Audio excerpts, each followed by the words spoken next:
llamo José Pérez Jiménez. ¿Y de qué vamos a hablar? Vamos a hablar de mi abuelo paterno, que es José Pérez Bea. Y bueno, cuéntanos, ¿dónde nace y dónde desaparece José Pérez Bea? José Pérez Bea nace y desaparece en Jerez de la Frontera, en la calle Arcaidesa. El número no lo recuerdo. En el barrio de San Mateo, que fue la casa donde nació. Barrio, exactamente. ¿Y quién te habla a ti de esa persona? ¿Cómo conoces la historia de tu abuelo? Yo la historia de mi abuelo la conozco por mi abuela Rosario, que es la que de pequeño me informaba de algo, me informaba de dónde estaban los falajistas, más o menos por lo que he dicho antes. Y claro, la que me cuenta un poquito que detienen a mi abuelo, que se lo llevan y que cuando ella por la mañana va a, creo que era en la Plaza San Lucas, una cárcel que había allí en Jerez, ella va allí a llevarle ropa y a llevarle el desayuno, cosas para él personales, y le dijeron que el desayuno ya se lo habían dado. O sea, quería decir que ya lo habían quitado en medio. O sea, que ella fue a la casa, vio que no estaba y fue a buscar a la cárcel. Y en la cárcel ya le dijeron eso. Exactamente. ¿Y sabes si lo vio alguna vez más? No, ya no lo volvió a ver. Ella no lo ya volvió a nada. ver, nada. Eso. Sí. ¿Cuál es el motivo de por qué se lo llevan? El motivo que se lo llevan porque era digamos, un antisistema, ¿no? En ese momento, o porque defendía la República, porque era un sindicalista que pertenecía a la FAI. Ahí creo que es donde está, creo yo que es donde está el motivo. O sea, un antifascista y como tal lo fusilan. ¿Él trabajaba dónde? En la Renfe. Y también a raíz de ahí a tu abuela la resta. A mi abuela, a raíz de ahí, a mi abuela me dijo ella que la detuvieron, la encarcelaron, la pelaron al serio y la paseaban por Jerez, le daban el aceite de resino y la paseaban por Jerez. ¿Y sabes cuánto tiempo le hicieron esto? No, el tiempo ya no me acuerdo yo. Y un momento en que la Ella estuvo encarcelada, pero no me acuerdo del tiempo que estuvo, pero estuvo, claro.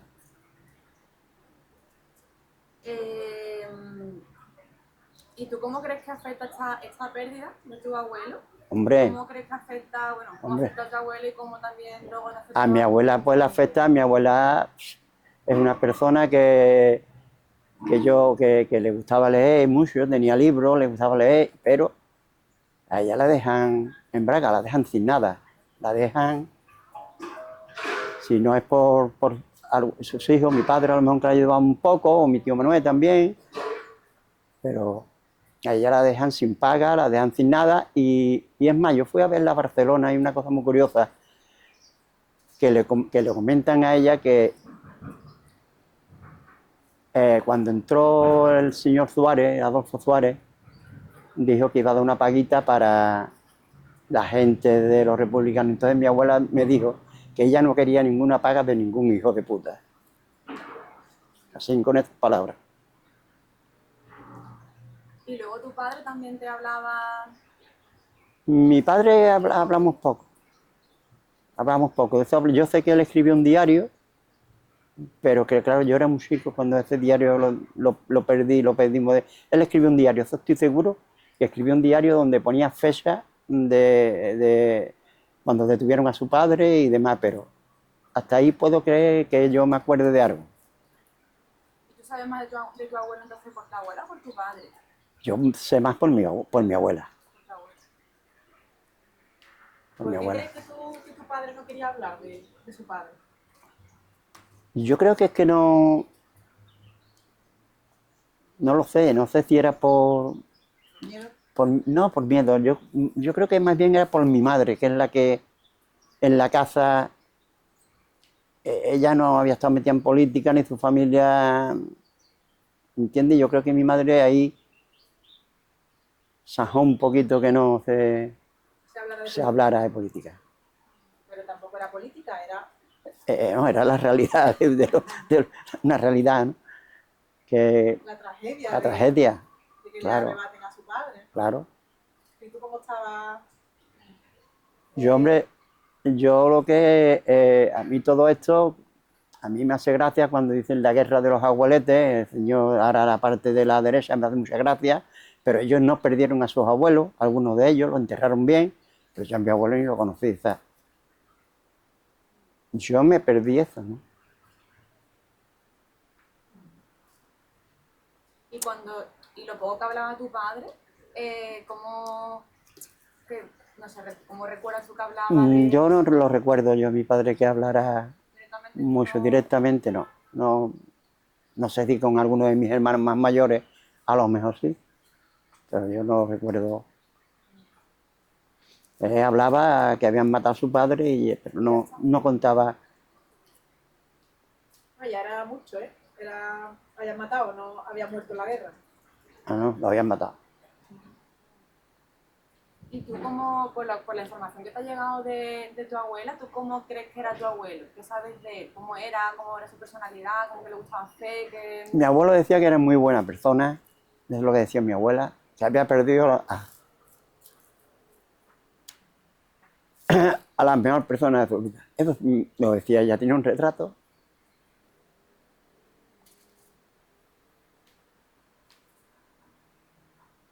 Y en fin, y es que no puedo contar ya más, ya está. Podré intentar investigar algo, a ver si yo tengo una prima en Barcelona, que ya mi abuela se fue allí. Si mi abuela le contó algo o no le contó algo, que no lo sé. Porque la última vez que yo fui a Barcelona, que fui con Mercedes, a ver a mi abuela, me dijeron que mi abuela ya no me iba a conocer, que ya se le había ido la cabeza, pero yo me quedé sorprendido porque me siento y le pregunto, ¿tú me conoces? ¿Sabes quién soy? Y ella me dice, claro, tú eres mi Pepito. Tuvo de repente una lucidez y le supo... Si mal no recuerdo, ella estaba delante, creo que se escapaba, ¿no? Ella se escapaba ahí a buscar la sede del Partido Comunista. ¿Por allí en Barcelona? Sí. Sí, que sería como conectar emocionalmente, ¿no? Seguía ella su sitio, buscando su plan. La abuela entonces fue guerrillera hasta el fin de sus días. Creo que sí. En lo que pudo, creo que sí. Porque a mí me marcaba y me decía, yo todo lo que tengo lo tengo de ella, lo sé por ella, lo poquito que sé. Claro, ella cuando se va de aquí, creo que yo tenía unos 10 años, ¿no? Por ahí, cuando ella se va. Entonces ya perdimos esa relación, ¿no? Y ella cómo era también después de haber estado arrestada de todo lo que le hicieron, ella cómo la recuerda, seguía siendo una mujer fuerte, Fuerte, muy fuerte. Yo creo que era una persona muy fuerte. ¿Vistió de luto? Creo que sí, que vistió de luto. Toda su vida, ¿no? Después de perder a su marido. Yo creo que sí, que iba de negro. Bueno, ya después no, ya después ya cambió, pero yo recuerdo haberla conocido de vestida de luto también. Mucha gente también nos dice que a lo mejor no recordaba ver a su abuela o a su madre sonreír, que era como una tristeza constante. No, mi abuela sí sonreía mucho, le gustaba jugar mucho con los niños y hacerle, a los niños le hacía ella muñequitos y de papel y era muy, en ese aspecto era muy abierta, El muy... régimen no pudo con ella. No, yo creo que no, ¿eh? Y luego ya con respecto a tu abuelo y los rechazos de su cuerpo, ¿hay alguna, sabéis algo, alguna hipótesis, alguna dato, alguna cosa que haya llegado? De mi abuelo es que no sé nada, ¿no? Desaparecido, ya está. Desaparecido y Ni sentencia, por supuesto, ni... nada. Además tuvo que ser muy rápido, o sea, tuvo que ser detenerlo, me imagino, y por lo que me contaba mi abuela, fue a llevarle el desayuno y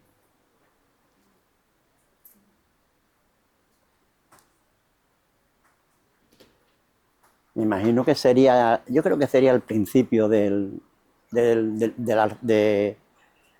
golpe de Estado, porque lo detuvieron y me imagino que detendrían a la gente que estaban en los sitios, en los sindicalistas,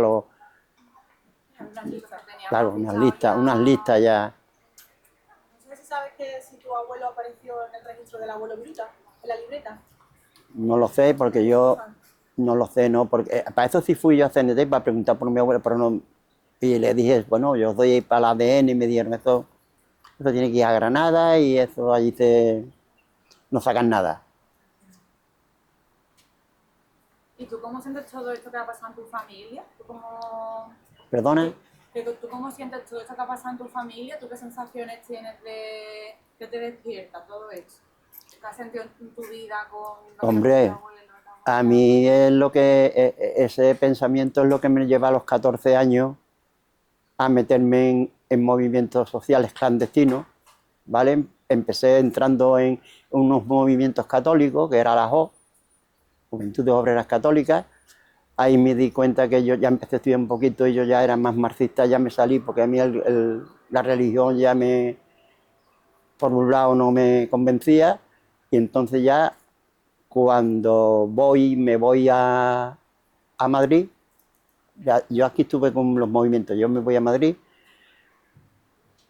primero a Barcelona, y ahí empezó a tomar contacto con algunos grupos sindicalistas y demás, y cuando llego a Madrid pues ya conozco una organización que se llamaba Unificación Comunista, y entro en Unificación Comunista, y ahí me hago militante de Unificación Comunista. Y entonces de Madrid me tuve que venir porque yo estaba en Alcalá de Henares y recibí una amenaza. Y en esa amenaza me dijeron que iban a ir a por mí. O sea, por parte de gente de allí de Alcalá que eran falangistas y eran... ¿Esa amenaza de quién? Sí, eran de parte de esta gente que eran los guerrilleros, no se había escuchado, guerrilleros de Cristo Rey y todo esto que habían en Madrid. Y ahí me hacen una amenaza, me cogen y me dicen que iban a ir a por mí. Entonces la organización fue cuando me vine para Jerez, porque la organización me dijo que no querían más mártires y que yo no me quería venir para Jerez, porque yo aquí en Jerez, la verdad, me costaba mucho trabajo encontrar trabajo, porque como me movía aquí, pues te marcaban y te no...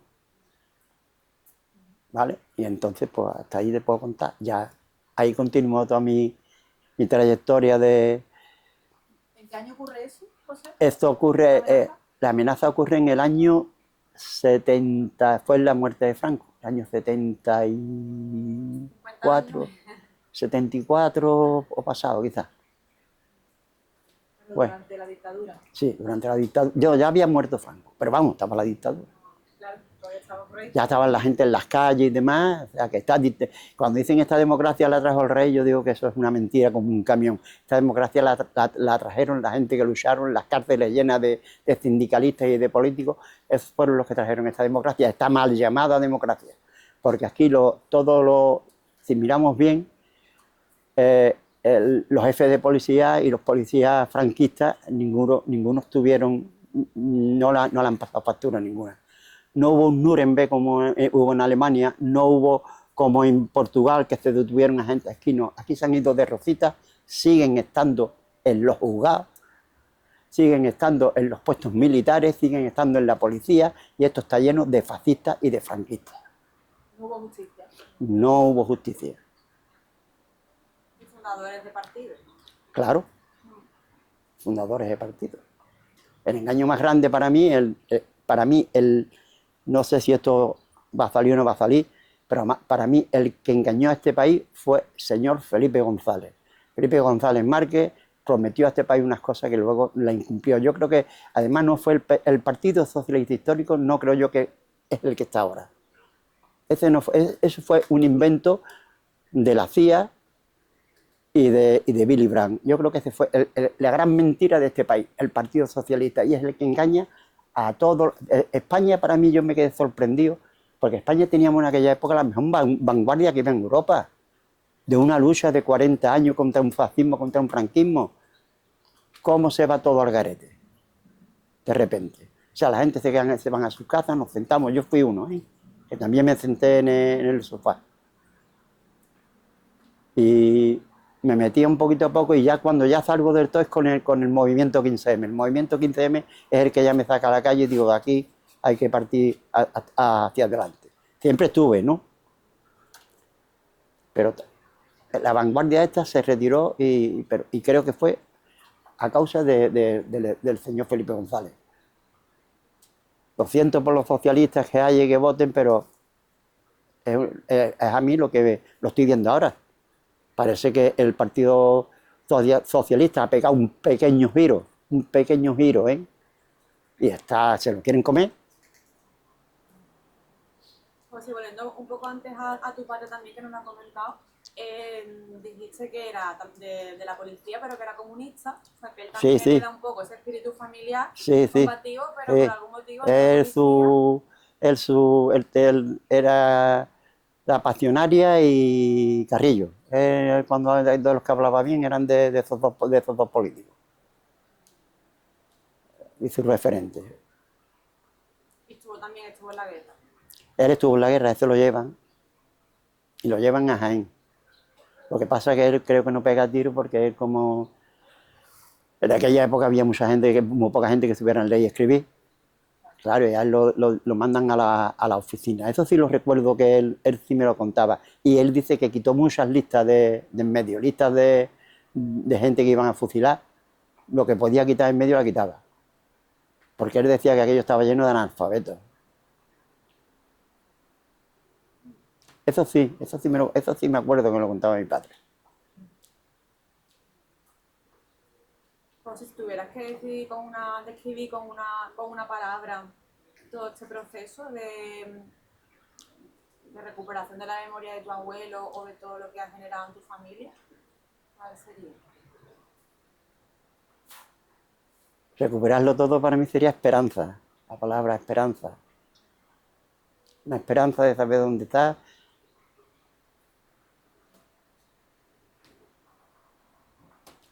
Y para terminar también, ¿qué mensaje le darías a las nuevas generaciones que desconocen, hoy justamente 20 de noviembre, que desconocen? Las nuevas generaciones que desconocen, el desconocimiento no es culpa de ellos. Yo creo que tenemos la mejor juventud preparada de la historia. El desconocimiento viene de la falta de ganas de haberle metido a esa juventud lo que fue el franquismo. En las escuelas, en los medios de comunicación públicos. Aquí eso ha faltado. Yo creo que es ahí. Yo no le echo la culpa a la juventud. ¿Pero qué les diría? Yo les diría que lean, que busquen, que aprendan y que no se dejen llevar por los mismos que dieron el golpe de Estado.